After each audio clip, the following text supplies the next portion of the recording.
memang harus diberhentikan orang ini, dan putusan ini sudah sangat-sangat tepat karena Mas Hasyim itu sudah banyak kasusnya.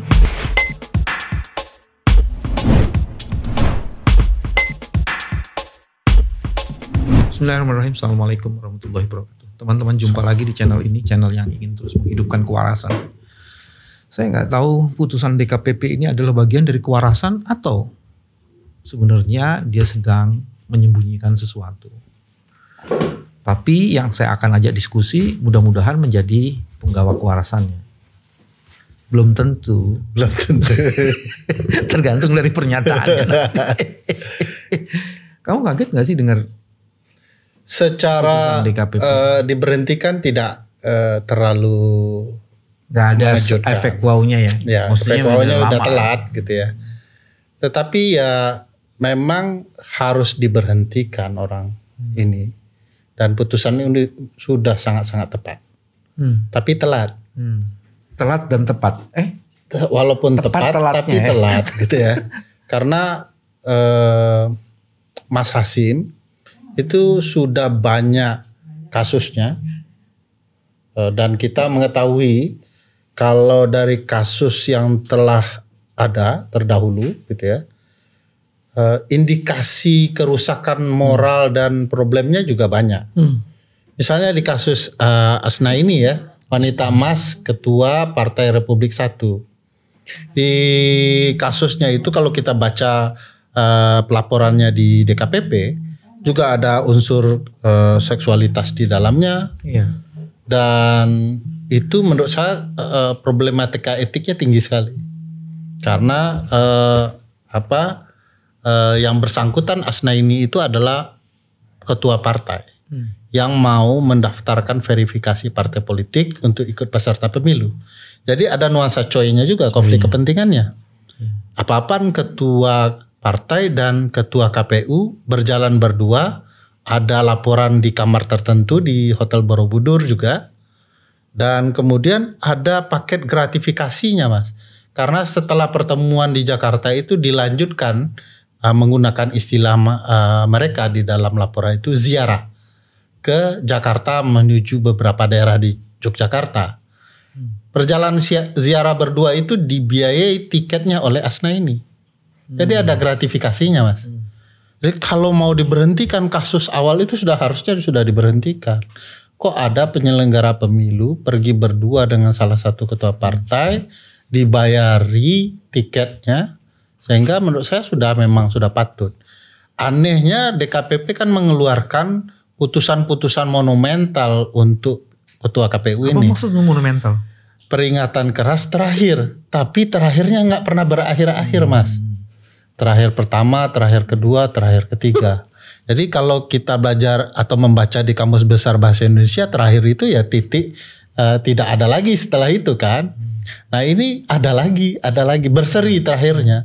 Nah itu sebabnya aneh kok orang seperti ini dipertahankan, dan setelah proses Pilpres dan Pileg berlangsung, di mana figur salah satu yang dipertanyakan adalah ketua KPU, DKPP memutuskan untuk memberhentikannya dalam kasus asusila lain gitu ya. Jadi kalau menurutmu putusan pemberhentian Hasyim Asy'ari ini sebenarnya punya efek jera nggak sih? Ya mestinya tidak sekedar efek jera, tetapi juga merusak marwah penyelenggara pemilu. Artinya kerusakannya jauh lebih dahsyat. Lebih dahsyat karena memalukan sanksi. Kan, Mas? Karena ada perjalanan dinas ketua KPU hanya ingin bertemu dengan penyelenggara pemilu luar negeri di Den Haag gitu ya. Diajak jalan berdua, lalu satu kamar berdua kan gitu ya. Lalu ada upaya memperjalankan anggota PPLN ini ke Indonesia, pelatihan di Singapura, di mana pelatihan PPLN itu bukanlah wilayah kerjanya. Dia seolah-olah dia dipaksakan agar bisa bertemu. Iya. Tapi kan si perempuan ini sebenarnya juga korban kan. Ya pasti korban, Bang. Ada kuasa di sana, ada upaya untuk menjebak dia di situasi yang rumit begitu ya. yang akhirnya dia terpaksa memenuhi berbagai janji-janji itu, yang janji-janji itu pun tidak pernah dipenuhi. Ada 3 pertanyaan lagi. 1, ini sebaiknya didorong ke pidana lagi nggak? Nah, kalau dilihat kasusnya ada beberapa hal yang menarik. Jadi aspek etiknya sudah selesai, bahkan mungkin ada tambahannya. Tapi juga ada aspek pelanggaran hukum administrasi negara. Misalnya perjalanan dinasnya sah atau tidak, sewa apartemennya yang diberikan oleh Hasim kepada dia itu sah atau tidak, atau itu uang pribadi, uang itu pribadinya dari mana? Negara bisa korupsi juga, Bos. Iya, belum sampai, sabar dong satu-satu. Nggak sabar betul nih, orang sudah diberhentikan loh. Nah, di aspek itu timbul pertanyaan, apakah proses penyimpangan administrasi ini melibatkan Hasim sendiri? Tentu tidak, ada birokrasinya. Ada sekjen yang bermasalah di dalamnya. Ada sekjen yang membuka ruang agar pelanggaran administrasi ini terjadi. Ada aspek pidananya. Satu, apakah kemudian uang dinas, uang sewa itu melalui pengeluaran yang sah, atau itu bagian dari gratifikasi? Nah, ini yang belum dibongkar secara utuh di dalam proses persidangan DKPP, dan itu memang bukan tugas DKPP. Ini panggilan bagi aparat ya untuk segera memeriksanya. Problematikanya adalah kalau di Bawaslu ada sentra Gakumdu, Bawaslu, polisi, jaksa. Tapi potensial juga dianggap terlibat begitu ya. Karena bagian dari sebuah institusi yang tidak ngapa-ngapain dalam berbagai peristiwa. Kedua, ada KPK karena korupsi kan. Tapi KPK-nya ya begitu. Sementara penyelamatan demokrasi sangat penting dengan keberadaan KPK. Ini contoh kasusnya. Tapi poin pentingnya, case ini punya nuansa pidana. Yes. Sehingga kemudian bukan tidak mungkin kalau didorong pidana kita bisa membuka jauh lebih luas lagi potensi kejahatan yang terjadi di dalam lembaga ini kan. Kalau ingin menyelamatkan demokrasi kepemiluan, mulailah ini menjadi trigger. Iya. Karena kalau cuman sekedar dipecat, itu efek jerahnya nggak ada. Nggak ada. Makanya kan nggak mungkin penyimpangan tindak pidana korupsi atau berbagai motif seperti ini dilakukan sendirian. Dia tidak akan mungkin melibatkan satu orang. Sehingga kemudian responnya juga jadi simpel kan. Terima kasih DKPP, saya sudah dibebaskan dari tugas berat. Walaupun itu secara etik juga ya bagaimana ya. Itu kayak nyindir gitu.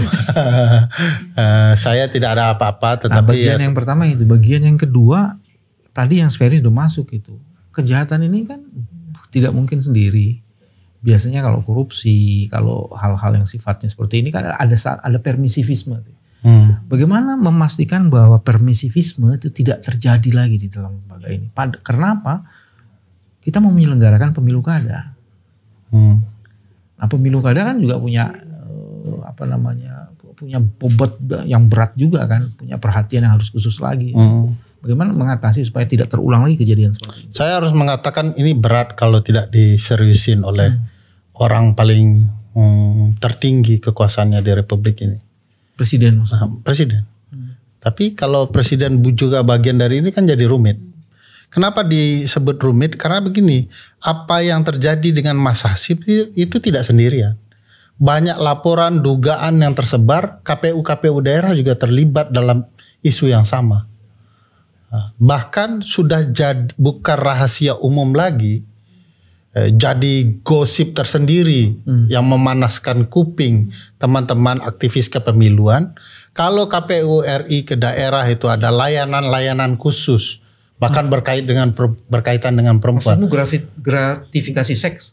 Gratifikasi seksual itu jadi gosip yang luar biasa. Salah satu buktinya ya ini, apakah kemudian KPU RI datang lalu kemudian Ketua PPLN Den Haag membuka jalan pertemuan dengan wanita yang dianggap menarik. Jangan-jangan si korban ini disengajakan sebagai objek begitu ya oleh kelakuan dari Ketua PPLN. Kalau kita baca kasus itu adalah dia seharusnya rapat, tapi yang PPLN Den Haag dengan KPU RI, tapi yang diundang hanya dia. dan dibenarkan oleh ketua PPLN. Ketua PPLN Den Haag. Dan itu juga biasanya terjadi di KPU daerah kalau dari Jakarta datang. Nah, jadi gratifikasi seks tuh menjadi sesuatu yang lazim kalau benar informasinya kayak gitu. Iya, saya pernah bertemu dengan salah satu anggota DKPP. Terus ditawarkan juga? Enggak, dia cerita. Diinformasikan. Enggak, saya tanya. Dia ceritakan bahwa penyakit yang di pusat itu juga terjadi di daerah. Bos, tadi lo bilang ini pemimpin tertinggi harus bertanggung jawab. Di mana letak tanggung jawabnya? Lah, selama ini yang melantik KPU RI itu siapa? Selain DPR di ujung itu siapa yang menentukan proses seleksi mereka? Sehingga nama-nama itu sampai ke DPR. Kan dia cuma tanda tangan, emang dia menentukan. Jangan pura-pura naif dong. Enggak, saya mau bela Pak Jokowi di titik ini. Mas BW sudah bisa menjawab, tetapi saya yang disuruh menjawab. Jangan begitu. Kita sudah tahu bahwa Pak Jokowi tidak mungkin diam saja, Mas BW, dalam proses seleksi. Campur tangan istana itu kentara. Makanya nonton dong film Dirty Food, dijelaskan di pansel itu ketua pansel adalah orang istana. Iya, artinya bukan hanya Pak Jokowi. Oh iya dong. Jokowi dan orang-orang istana itu bergerak atas keinginan dan kehendak siapa? Pimpinan nomor 1 dong, Mas. Itu yang kedua tadi udah dijawab. Sekarang yang ketiga, dampak, Bos. Cepat betul ya. Hah? Dampak, Bos. Dampak bagi pilkada. Menurut kita di gusurnya Pak Hasim nih punya dampak nggak? Apa itu nggak begitu punya dampak sebenarnya? Ya bagi saya secara ini berkaitan dengan pilkada kan maksudnya. Pilkada. Proses penyelenggaraan pilkada tidak mungkin berdampak. Sistemnya sudah dibuat demikian, ya. Bahwa akan ada pengganti Pak Hasim otomatis, tanggung jawab pilkada berada di KPU daerah lebih banyak secara teknis, tapi dampaknya kepada marwah penyelenggara. Bagaimana mungkin orang mau terlibat dalam pilkada kalau marwah penyelenggara ya seperti itu? Ternyata mereka hanya orang yang sedang menggunakan jabatannya untuk berkegiatan atas dasar kepentingannya sendiri, bukan fokus kepada persiapan pemilu. Ini yang saya mau ceritakan dalam kasus Mas Hasim. Dia melakukan pertemuan-pertemuan dengan PPLN di saat dia harus mempersiapkan proses penyelenggaraan pemilu dengan baik. Yeah. Dan memaksakan harus pergi ke Den Haag, memaksakan si korban harus ke Indonesia dan Singapura. Padahal dia harus fokus kepada bagaimana menyukseskan pemilu, bukan menstrategikan orang bisa datang. Iya. Nah, kondisi yang sama juga akan terjadi di pilkada kita kalau tabiat itu sama. Tapi gue masih percayalah sama teman-teman anggota KPU yang lainnya. Ya harus, mau tidak mau kita harus mempercayai mereka satu sisi, tapi juga harus mewaspadai kepada mereka, jangan-jangan tabiat itu sudah tersebar kemana-mana. Harus membantu mereka dengan cara mengawasi secara lebih objektif. Terus dampak lainnya apa, Fer? Ini kan berarti di penyelenggara kemudian muncul untrust, ketidakpercayaan. Kalau ketidakpercayaan kan berarti mengakibatkan integritas proses itu menjadi bermasalah. Dampaknya itu soal marwah tadi, kaitannya dengan prinsip penyelenggaraan. Prinsip penyelenggaraan pemilu pilkada itu sama. Mereka dituntut profesional. Bagaimana pemilu pilkada bisa dilakukan profesional? Kalau di kepala kita diperlihatkan, ya di mata kita diperlihatkan tingkah laku penyelenggara pemilu seperti itu. Dan Mas BW itu harus ingat bahwa tidak mungkin Mas Hasim itu pergi ke Den Haag sana kemari begitu ya, tanpa ada sikap persetujuan dari anggota lain, kan kolektif kolegial. Nah, jangan-jangan ya ini upaya bersama atau setidak-tidaknya permisif ya kepada tingkah laku seperti ini. Jadi ya pasti kita akan ragu profesionalitas penyelenggara terhadap kualitas pemilu. Apalagi kita berdua kan sudah pernah bercerita bahwa potensi kecurangan di Pilpres akan berulang di Pilkada. Mas sudah pernah dengar enggak KPU melakukan evaluasi perbaikan terhadap berbagai hal yang kita anggap gagal di Pilpres dan Pileg kemarin? Tidak terlihat, tidak terjadi. Ya mungkin karena sibuk ngurus laporan seperti ini. Selain adanya laporan dari PPLN DNH anggotanya, kan juga ada laporan dari kita di Temis Indonesia dan Perludem dan teman-teman yang lain bahwa ada sikap dari KPU RI mengabaikan putusan Mahkamah Agung soal usia calon. Udah muncul peraturan KPU-nya tuh ya? Iya, kita laporkan itu. Sekarang udah dilaporin Sudah lagi? dilaporkan lagi. Sudah dipecat tapi laporannya berjalan gitu ya. Peraturan KPU-nya tuh melegitimasi putusan MA. Iya, tapi di sisi yang lain mereka Melanggar undang-undang. melanggar putusan itu karena putusan itu kan mengatakan usia itu akan diukur saat pelantikan.